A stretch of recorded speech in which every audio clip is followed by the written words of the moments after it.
Stoicism wasn't born in calm times. It wasn't written in luxury. It didn't come from comfort. It came from war, loss, exile, slavery, betrayal, sickness, and responsibility. Marcus Aurelius wrote meditations in a battlefield tent, freezing at night, watching soldiers die, trying to hold an empire together while plague and politics tore it apart. Epictetus taught while living with the scars of slavery. Seneca wrote about death, fear, and the weight of expectations in some of the darkest years of Rome. Stoicism was never about being perfect. It was about staying alive on the inside when the world was falling apart on the outside. And that's why this philosophy still hits today, because a lot of us are carrying heavy things quietly. We need clarity. We need strength. We need something real. Here, we don't rise through comfort. We rise through truth. The ancient world had wars, plagues, and political chaos. And today, honestly, not much has changed. Some people out there are facing real wars, actual danger, loss, fear, survival.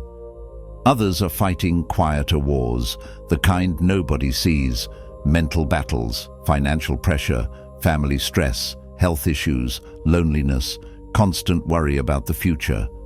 Not everyone fights the same fight, but everyone knows what pain feels like. You feel it before you even open your eyes, that heaviness waiting for you, the sense that today will demand more than you have. And it's never just one thing wearing you down. It's everything all at once. The deadlines, the responsibilities, the weight of doing what needs to be done, even when your mind is begging for a pause. Life keeps stacking weight on your shoulders, and somehow you're expected to carry it like nothing's wrong. Most people aren't struggling because they're weak. They're struggling because life is heavy, and nobody taught us how to carry all of this. That's why Stoicism resonates so deeply. Because whether someone is fighting for their life or trying to survive the weight of everyday stress, the heart is dealing with the same storms it did 2,000 years ago. When you look at the lives of the Stoics, you start to realize something. They weren't writing from a peaceful place. They were writing from pressure. Marcus Aurelius didn't become wise sitting on a throne. His wisdom was forged in crisis, war pressing in, plague spreading, friends turning against him, leaders betraying him, and an entire empire collapsing into his hands. Writing was the one place he could hold himself together. He never meant for anyone to read those words.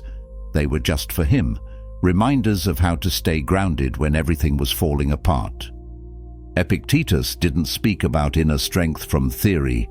He spoke from slavery, from exile, from knowing what it meant to lose everything and still build a life worth living. And Seneca wrote about fear, discipline, and letting go because he lived close to death, close to uncertainty, close to the edge of everything he cared about. That's why their words still cut through the noise today. The world may shift, but the human struggle remains the same. Everything these men lived through points to 5 truths that never change. 1. Pain is part of life, not a punishment. The Stoics never saw suffering as a curse. They saw it as part of being human. They didn't ask, "Why me?" They asked, "What now?" Pain wasn't the enemy. Running from it was. When you lose something you care about, a relationship, a job, a sense of direction, the instinct is to numb it, avoid it, or distract yourself. But Marcus Aurelius would tell you to sit with it. Let it teach you. Because the pain you refuse to face becomes the fear that controls your future decisions. Instead of seeking comfort to escape pain, seek understanding within it. 2. Your mind is the only thing you control. War, sickness, betrayal, loss. They couldn't control any of it, but they learned how to control what happened in their minds. And that's still the only real power we have. We can't control outcomes. We can only control how we show up. Epictetus said it plainly: Some things are up to us, and some things are not. Your job isn't secure. Your health isn't guaranteed. People will disappoint you, but your reaction? That's yours, and that's where your power lives.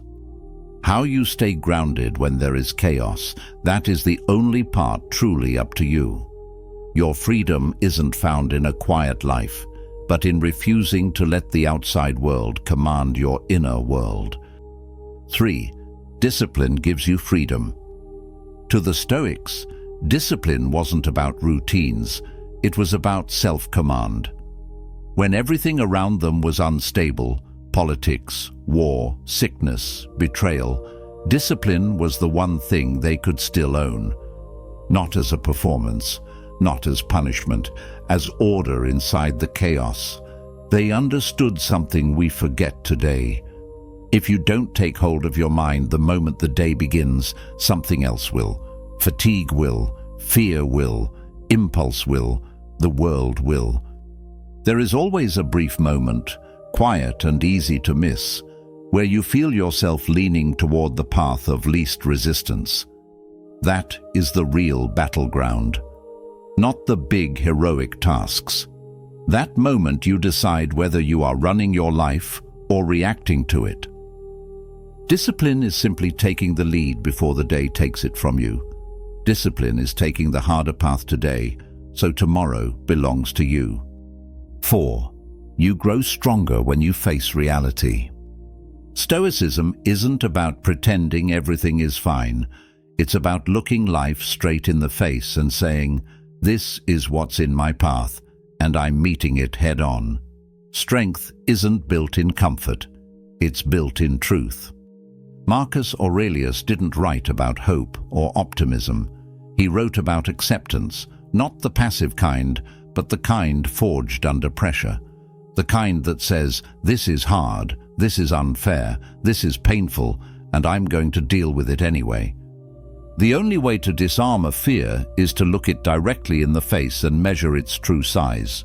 Once you face reality as it is, and not as you wish it to be, nothing holds power over you anymore. 5. Your character is your true power. The ancient world was brutal, but the Stoics knew this. External chaos cannot break you if your character is steady. Your integrity, your values, your principles, these are what keep you standing when life hits hardest. This is what all three men proved. Marcus lost friends, faced betrayal, watched his empire crumble, but his character remained intact. Epictetus was enslaved, beaten, exiled, but no one could touch his inner freedom. Seneca lost his wealth, his status, his life, but what he built within himself, that stayed whole.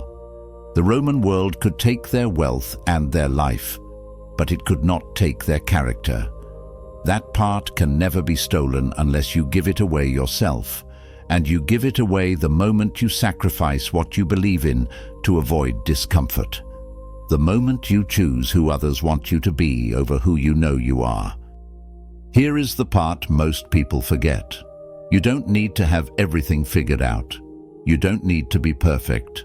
You don't need to be unshakable every second of your life. Stoicism isn't about becoming emotionless. It's about learning how to return to yourself when life pulls you in 100 directions. It's okay to feel tired. It's okay to feel overwhelmed. It's okay to admit you're carrying more than people see. That doesn't make you weak. It makes you human. The Stoics weren't superhumans. They were people just like us. People with doubts, fears, stress, and pain who refused to let those things make their decisions for them. That's all this philosophy asks from you.